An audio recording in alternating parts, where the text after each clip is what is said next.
I'm an extremely passionate person. I have big emotions and I tend to show them. Something that I have struggled in learning these tools is feeling like I can't convey the emotion anymore. How do I convey the emotion without being harsh or having a poor tone or yelling? Like, what does that look like? And so today I want to talk about how to convey our emotions, what even like your idea as you created the system, what does that look like? Can we show anger? Can we still get loud if we feel that in our bodies? And how to respond when we're feeling something intensely. That's where we are headed today. Let's dive in.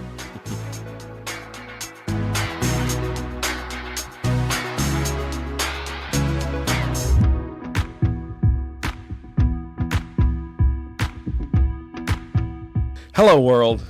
Hi, friends. You know, it's interesting. I think about just the topic today because I think often this is misunderstood. The difference between conveying through your emotions versus just conveying your emotions. So the idea of conveying through your emotions is basically you leave out the emotion words. You're acting out the emotion of anger versus just saying, I feel really angry about this.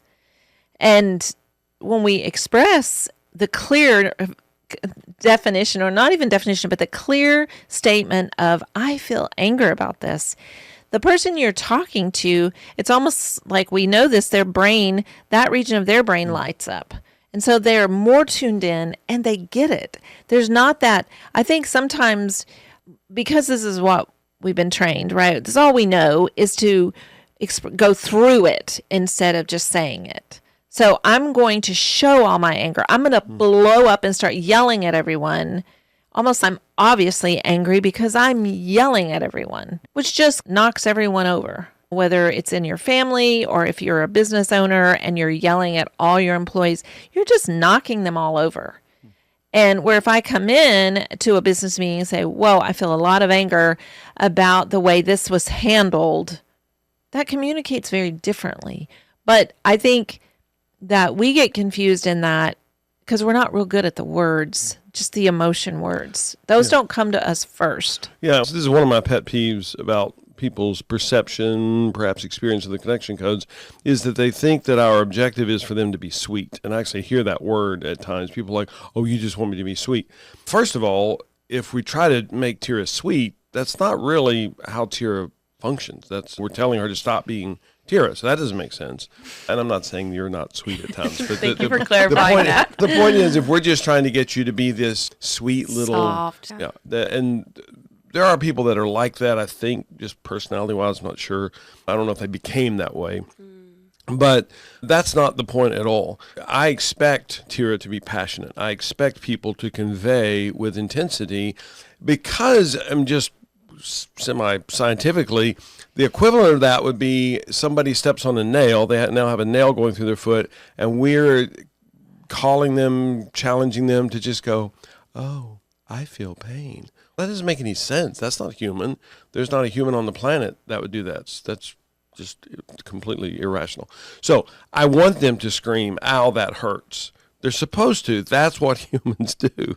We kept Malachi last night, and he everywhere he goes, he runs, and so he falls a lot. And every time he falls, he hits his hands.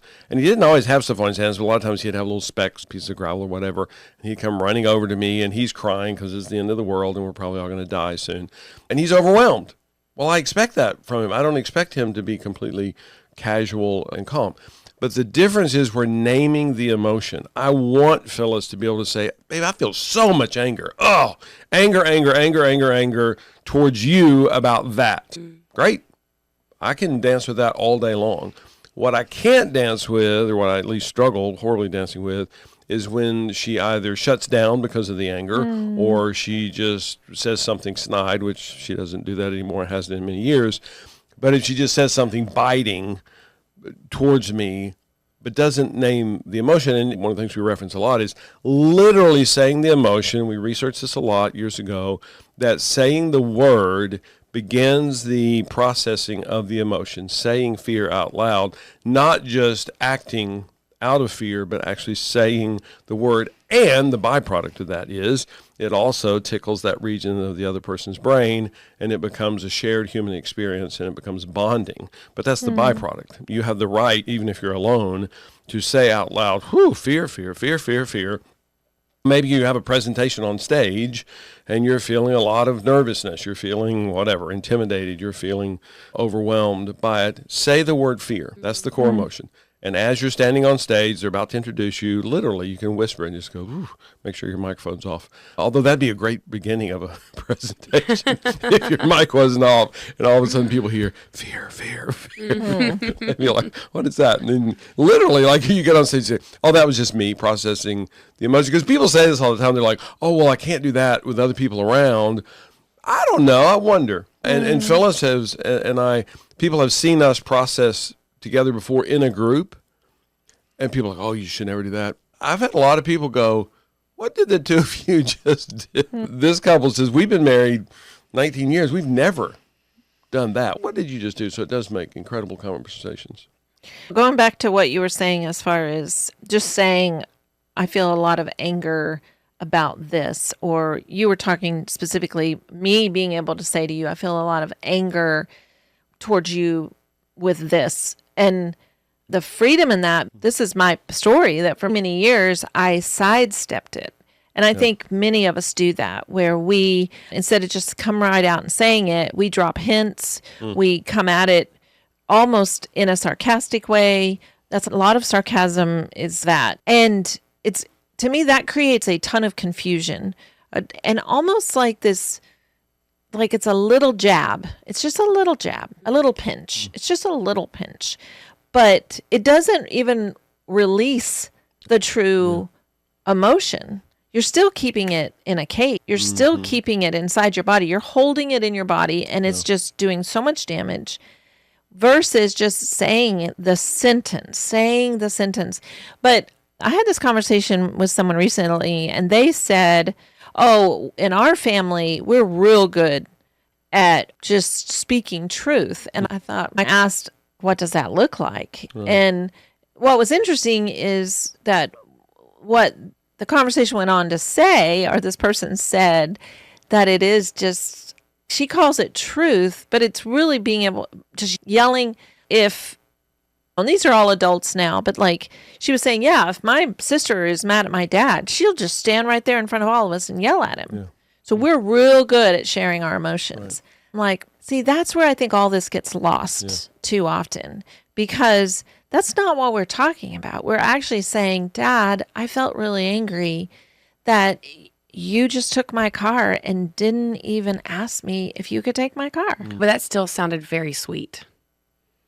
And so what I'm taking from this, though, as well, is it could also look like, Dad, I am really angry. Absolutely. Yeah. That you just took my car. Yeah. Yeah. And I think that is where, as listeners, for a long time, even myself, I felt like I have to be the picture of connection codes. And to me, the picture of connection codes is that, oh, I felt anger, but it's processed and I don't feel anger anymore.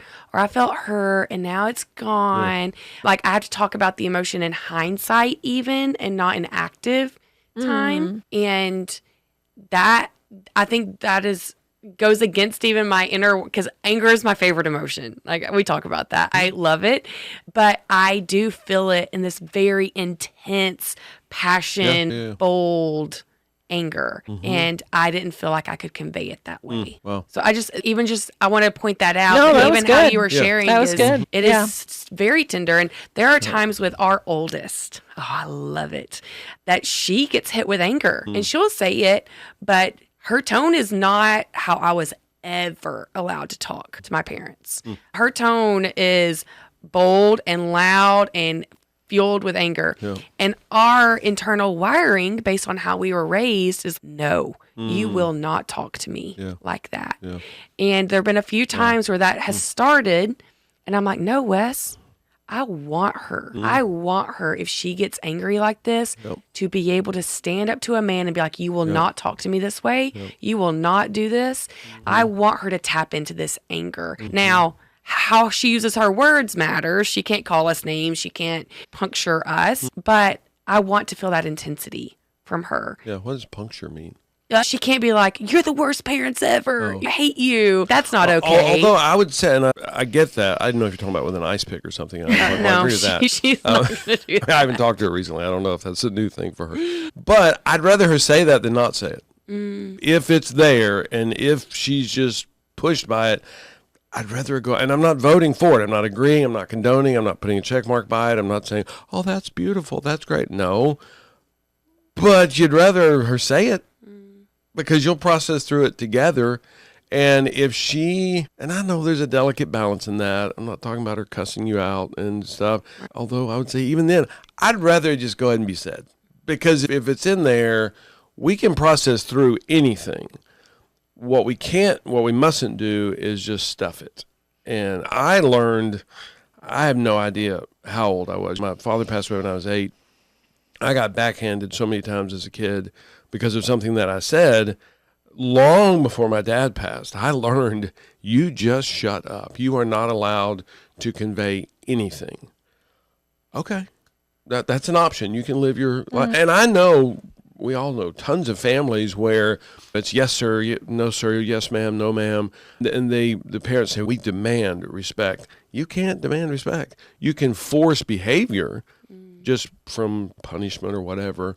You're not demanding respect. Respect is organic. It grows from within. So anyway, again, and maybe don't tell your daughter I said this, but I'd rather her say that than to not say it. If it's there, go ahead and vomit on the table, spew it out. We'll process through it. And I would suggest, I want our kids to grow up knowing I can be my ugly self with my parents and they'll stay on my team. Yeah. And they'll still be there for me. And the next day I'll be able to look back and go, gracious, Mom and Dad, I was ugly. I feel so much shame that I presented myself that way, but you were loyal to me. You were with me.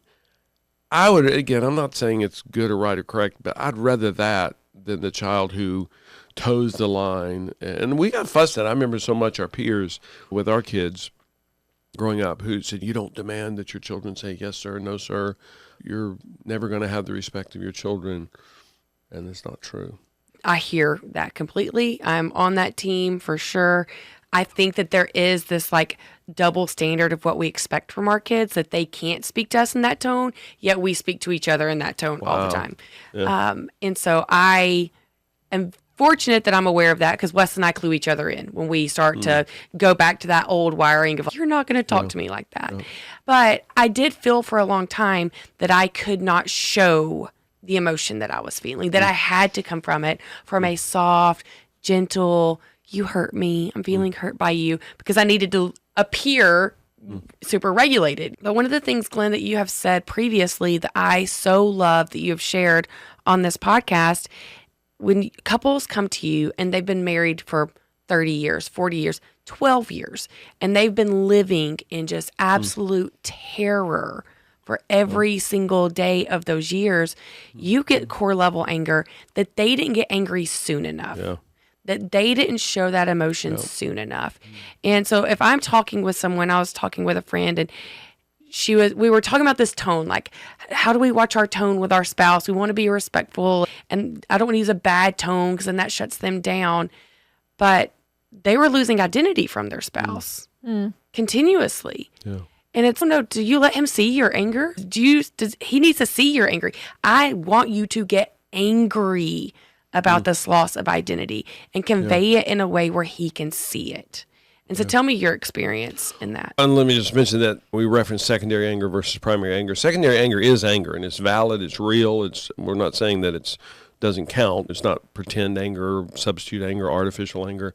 It is anger, just something else happened first. I don't ever... Because that's another thing I hear is that people disregard secondary anger because it's secondary anger. No, that's an incredible opportunity. If I see someone's anger, and I've been doing this a while, I'm fairly good at it, and I recognize it as secondary anger, I'm not going to say to them, oh, well, that doesn't count as secondary anger, so we have to get to the core. That is true. You can be totally correct and absolutely wrong relationally at the same time.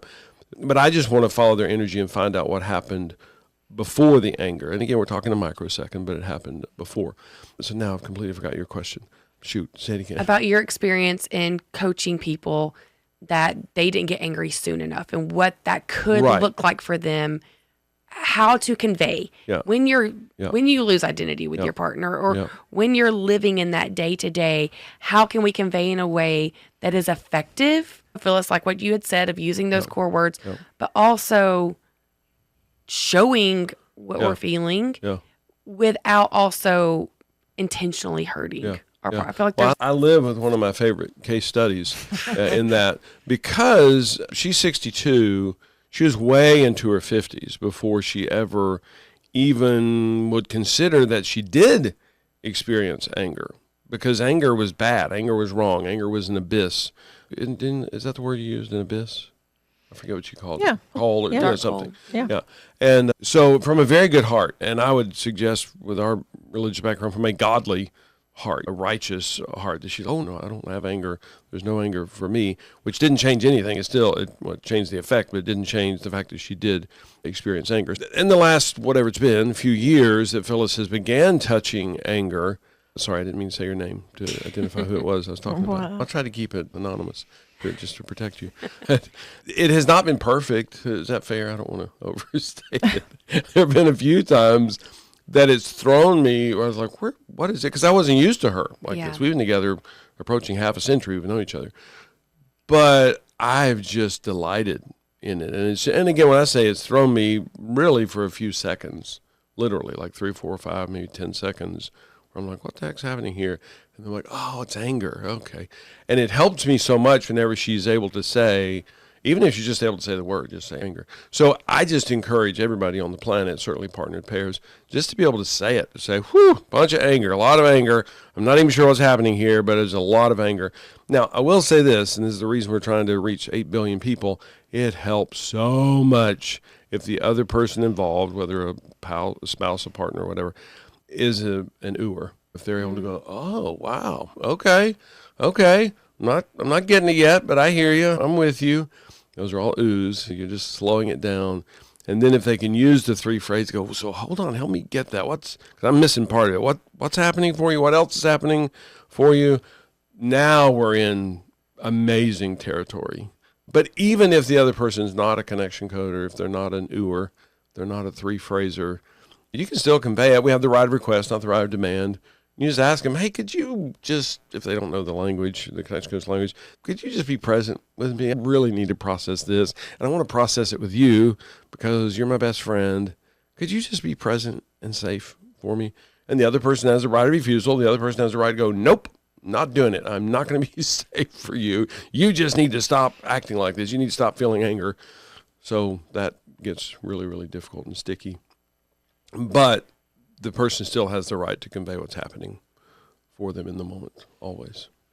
I always think this gets back to such a personal journey that you got to get on board for yourself in all of this. This is not just, I think sometimes people go, oh, this is a great marriage tool, and they miss the part that this is actually, I don't know, I don't even know how to put it into 2 words, marriage tool. So take that part out and go, oh, this is how I find myself. Mm-hmm. This is how I actually learn to tune into what's happening for me in my body. Mm-hmm. Because I think that we were with a couple in a session this week and married a long time, and so much damage has been done.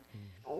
And it's that interesting to watch the dynamic and to realize that the damage that's been done is, sadly, in this particular story, that the dad, the husband, has really lived a life of just yelling. And there's a lot of damage in that. Yeah. And now, and it sounds like his first go-to is being defensive. So if his children are older and trying to say something, and he just defends himself. And I was watching that whole dynamic play out, and I thought, oh, man, you're missing yourself in that. You're missing yourself. And until you learn what is happening for you and to be able to tune in, because to be able to, in that moment, say what's happening for you is really hard. It's so much easier just to defend yourself, to jump in and take over the conversation, dominate it, shut down your child or your spouse, and lecture for an hour in defense. That's Yeah. so easy because that's what we're used to. But I think about in life, all the things as you at any point, and you talked about anger, that you love anger, and I love that because it drives you, right? Like it's your driver. Yeah. And I've shared this before on the podcast that I used to be a runner, tried to be a runner. I never had the runner's high. I never tapped into anger because I was scared to death of anger.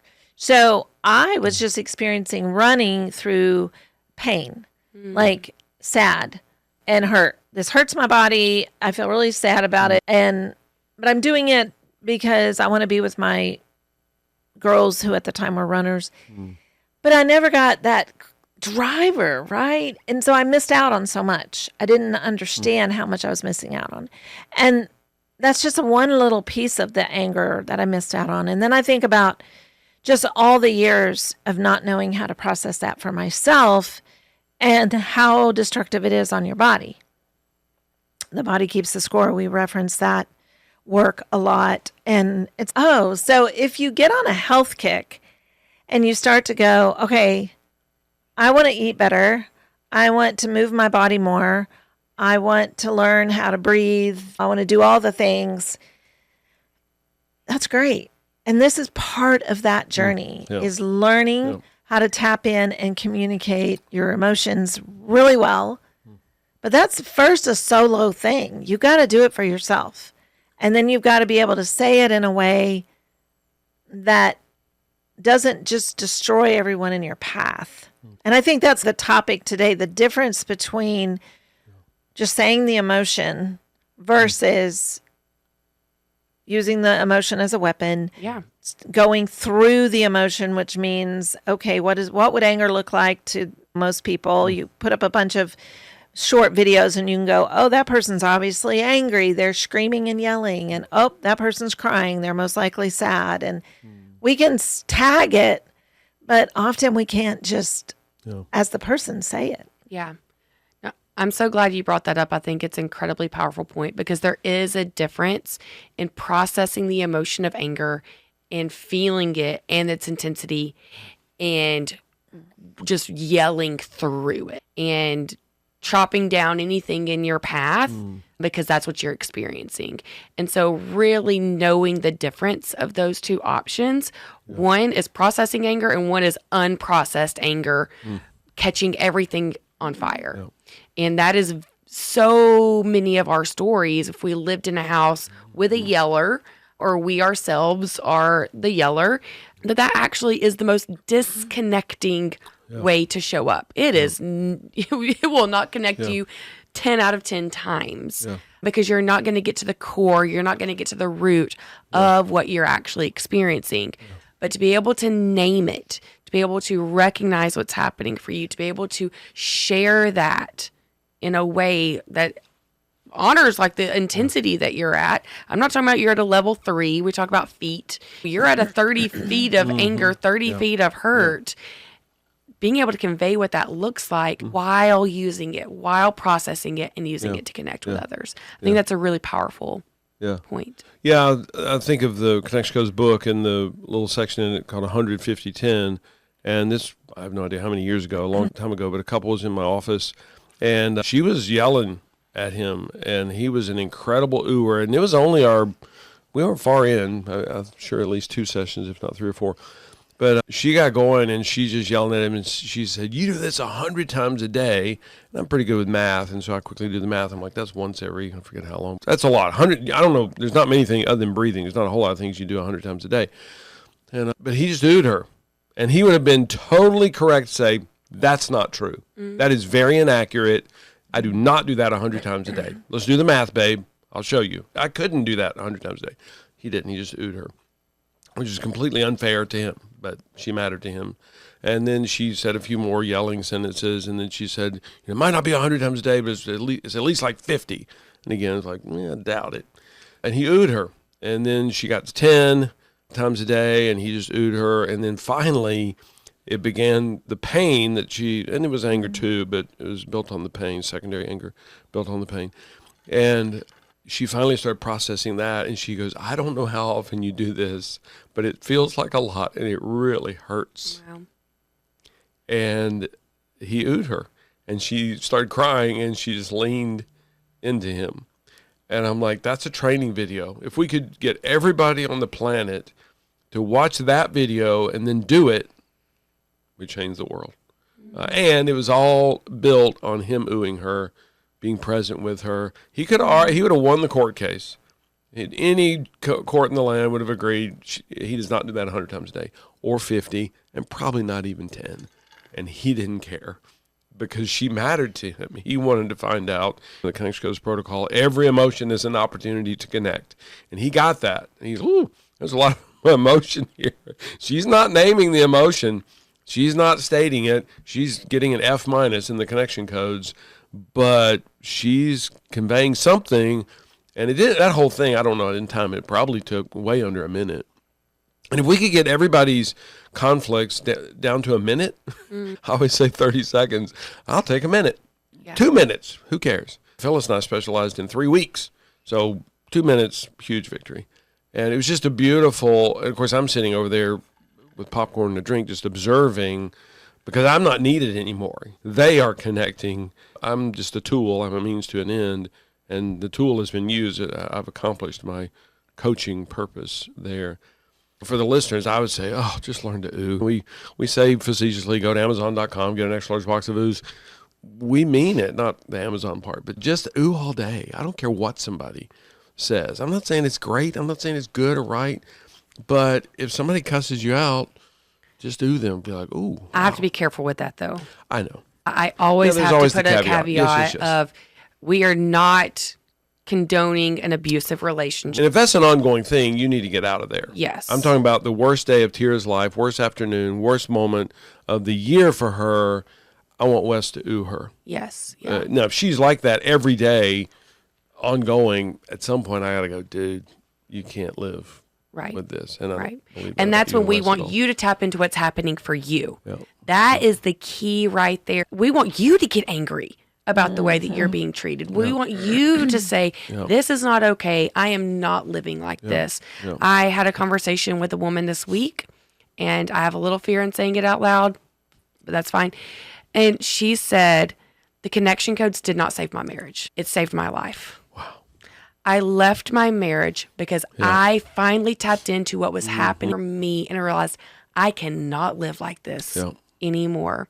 And that to me it's officially my new favorite testimonial, because Phyllis, you said this is about what's happening for you. Helping your marriage is secondary. Helping your marriage, like, that's an offshoot of the goal of what we are doing here, for you to tune into yourself, to find your hurt, to find your shame, to find your lonely, to find your joy, to use that anger driver to move you forward out of staying stuck in pain. That is the goal. And if that takes a level of intensity for you to access that and move out, to get someone's attention, say, this is not okay, we want you to tap into that. But in order to be able to do that, you have to be able to access what those emotions are. You actually have to know what is driving that anger, or what is the message that anger is trying to get you to move out of. And we do that by using the core emotion wheel. And that is the 4-minute tool that Dr. Glenn and Phyllis have created to help you relearn what these emotions feel like in your body and learn how to communicate them with those around you. So now you're processing the emotion and not just through the emotion, so you can connect. And so on every podcast, we share an example of how to use this tool. If you've not already downloaded it, please go to the show notes right now. Get this tool. Everybody needs it. Print it off all over your house. And get what's happening for you out of your body so you can connect. So who's going to do it today? Cool. Well, you want to? Yeah. You go first? I'll start. Okay. What's happening for me? A lot of joy that I am getting stem cell treatments, and 5 days a week I am getting worked on. I'm not getting injections 5 days a week, but I'm getting... You didn't have to say that word. Oh, sorry. No sorry. cussing during the core You motion. can't interrupt my wheel, babe. Oh, sorry, it was just... So just a lot of joy I would say my anger is around that as well, that I did not discover this sooner, Wow. that I did not act upon this sooner, that I've just tolerated pain for 2 years and really over 2 years now. A lot of anger that I don't have more energy. I would say there's a lot of sad around that on days that my energy is low and I'm not very patient. Let's see. My hurt, I think that I found out this morning that a relative was coming to town and now is not. And that kind of takes me down a road of just hurt with family, my family of origin. Probably some sad in that as well, for sure. And then lonely. Let's see. That's interesting because I would say in my family of origin, I do feel, especially because of this message this morning, I just feel lonely. Like I am a great aunt many times over, and I do not know those children at all. I know my nieces and nephew by name, but I don't really know them as well. And that there's lonely in that, sad in that, hurt in that. Yeah. Let's see. Guilt and shame. Fear. Let me say fear first. Fear that in these treatments, that fear does pop up. Fear that I won't get to where I want to get to with all of this. Guilt and shame. Guilt and shame when there are hard days. And so on those days I feel shame because my motivation just seems to disappear. And then guilt comes in with that as well. Just that I don't keep it at the height that I need to keep it at. I think that's all 8. Yeah, cool.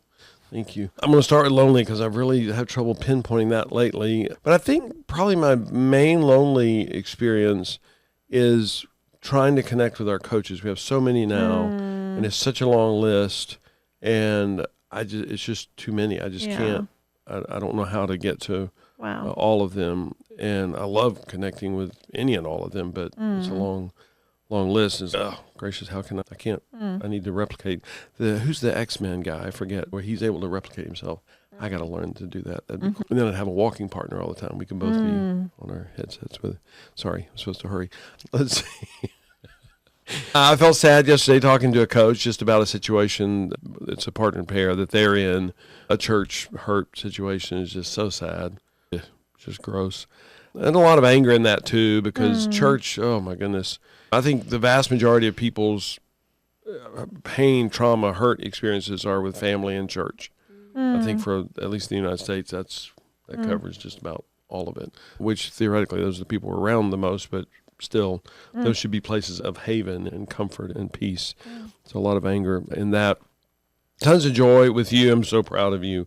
Just you have really been diligent and focused and gone through the efforts, a lot of efforts, and pushing to take care of yourself, which you deserve and you need. So tons of joy with that.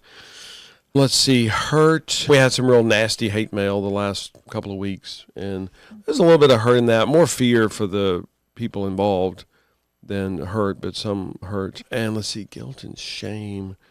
Guilt. I think there's always guilt for me. Just I want to make sure that I'm there for you, doing what's benefit to you, because I don't always know. You haven't always been great at conveying it. And I would suggest maybe sometimes you're still not. And so then I'm like, shoot, at the end of the day, I'm like, was I good for her today? Was I there for her? Was I what she needed, who she needed, how she needed? And I don't always know. And then there's shame in that, not knowing. I'm like, good grief, I've been with a woman approaching half a century. I should know her perfectly, and I don't. And I want to, and I don't guess I ever will. I guess that never really, you don't arrive at that. But, and that gets back to fear. I feel fear at times. I'm being who she needs. And I'm not always sure about that. And then I get hit with shame in it. I think that was 8. Might have been 8.5. I'm not sure. So it's close. Thank you so much. Yeah. And the goal with what you just heard Dr. Glenn and Phyllis share is they just activated those parts of their brain. So now when shame hits at 3:00 on a Tuesday, they know, oh, that shame. And if that secondary anger pops up, they can still access the shame to communicate that, to connect over that. And so they're rebuilding their muscle of recognizing emotion to process. Yeah, and I have to throw in, because we didn't say it before, we're born this way. Rowan and Malachi, our two youngest grandkids, they're amazing connection coders. We never wonder what's happening with them. They always tell us. They don't set up a meeting at 7 p.m. or once a week. Wednesday at 4:30, we'll get together and process through for Rowan and Malachi what happened to them this week. They never do that. They're always up to date, up to speed. There's no birthday where that's supposed to change. We want them to be that way when they're 2, 5, 10, 20, 30. And we as older babies who had a whole bunch more birthdays are still supposed to be able to function that way. Yeah, no, thank you for sharing that. And our goal is to help you function like that, to get back to your original coding.